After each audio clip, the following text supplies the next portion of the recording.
salamlayıram hər birinizi. Əlbəttə, qalib gəlmək istəyirdik, alınmadı. Sadəcə, bəlkə daha çox davlyan yaratmaq lazım idi, bunu elə bilmədik, çünki şərait belə idi. İstər-istəməz topun gedişi heç də yaxşı deyil idi. Yəni, həm süni örtük, hava şəraiti, sulamada da problem oldu. Su vuranlar deyir, evə getmişlər, yox idilər burada meydançanı sulamağa. Ümumən belə futbola işləri qutarmışdı deyir, iş saatları. Sadəcə futbola, belə deyək də,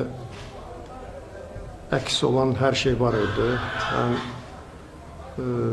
vaxt keçirmək, həm ümumən də belə, yəni, niyə bunları deyirəm? Sadəcə, yəni, ona görə yox ki, biz qalib gəlmədik. Ümumən, belə şəraitdə futbol oynamaq fikirləşmir ki, rahat deyil. Futbolçuların üzərində gediləsi bir şey yoxdur. Çünki sən istəyirsən topun sürətini artırmağa alınmır. Sən istəyirsən oyun dayanmasın, mümkün deyil.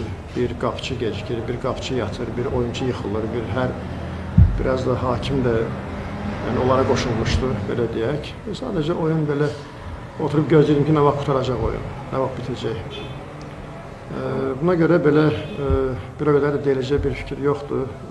Azərə uğurlar arzulayıram, Gəncə komandasına uğurlar arzulayıram. Sadəcə, yəni belə deyək də, futboldan həzz alınacaq bir şey yox idi. Olur oyunlar, məğlub olursan, bərabərliyə qalırsan. Amma oyunda mübarizə, oyunda dinamika, oyunda sürət, bunlar olur. Amma bugün deyiləcək bir şey yoxdur və bir də ki, deyə bilərik ki, bu qədər gol epizodu oldu, istifadə edilmədik. Yəni, bunlar hamısı texniki səhvlər idi. O da meydança amili də burada böyük rol oynuyordu. Bu qədər.